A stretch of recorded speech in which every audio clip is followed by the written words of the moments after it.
Namo Buddhaya. Salam damai dan bahagia untuk kita semua. Berjumpa kembali dengan Bapak Jumadi dalam pendidikan agama Buddha dan Budi Pekerti. Anak-anak, pada pertemuan ini kita akan belajar kesempurnaan dana.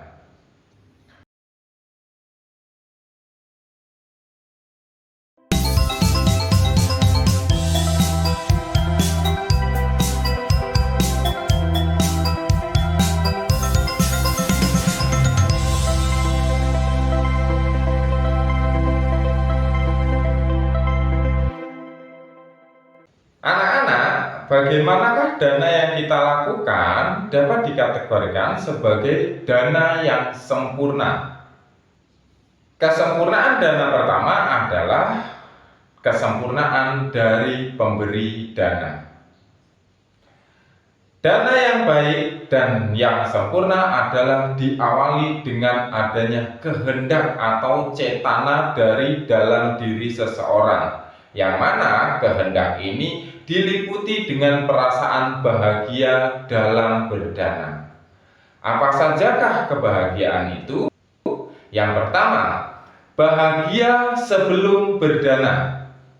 Yang kedua, bahagia saat berdana.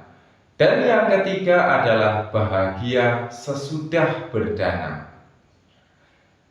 Perlu diperhatikan bahwa ketika kita memberikan dana dalam bentuk barang ataupun benda, harus memberikan manfaat bagi penerimanya. Selain itu, barang atau benda yang kita danakan bukan berasal dari pelanggaran Pancasila Buddhis. Kemudian, kesempurnaan yang kedua adalah kesempurnaan dari pihak penerima dana.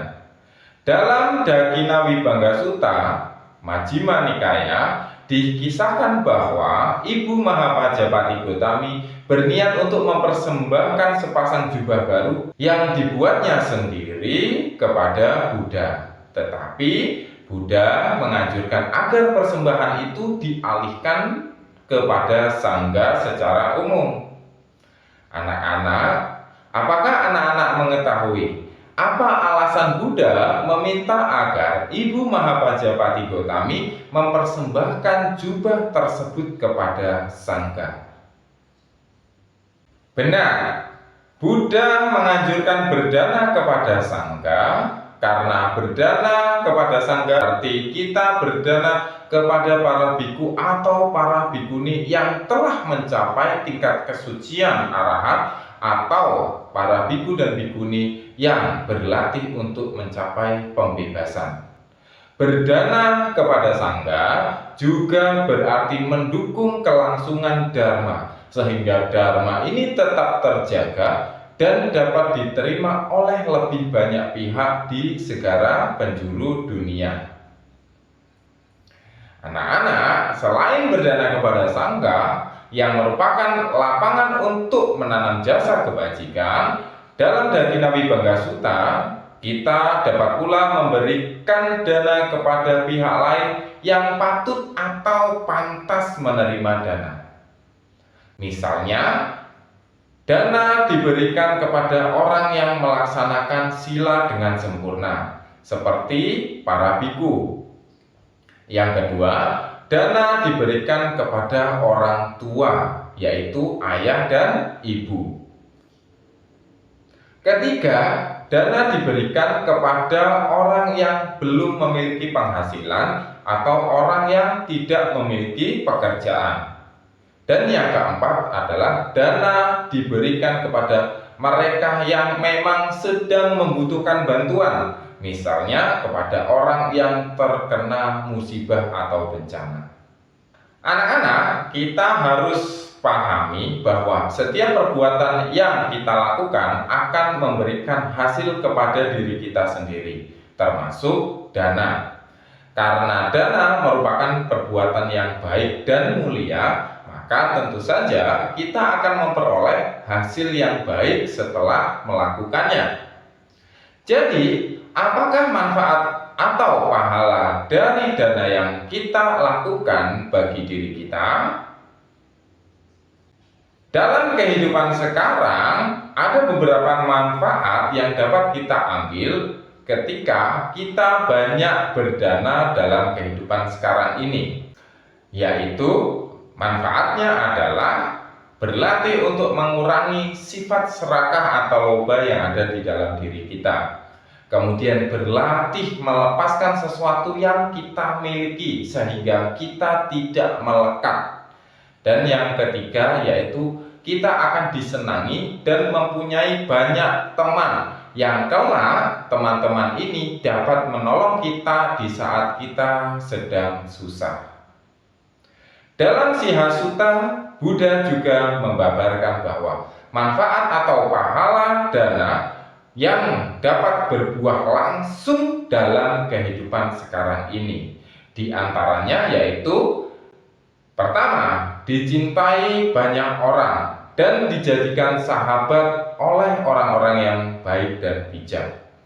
Kedua, terkenal dengan nama baik yang tersebar luas. Yang ketiga, terberkahi dengan usia panjang, wajah yang rupawan, kebahagiaan dan kekuatan. Kita sering menyebutnya dengan ayu wano sukang bala. Kemudian manfaat atau pahala yang akan kita terima di kehidupan yang akan datang, diantaranya jika dalam kehidupan yang sekarang kita banyak melakukan berdana, maka kita nanti akan terlahir lagi di alam yang menyenangkan atau alam bahagia seperti di alam surga.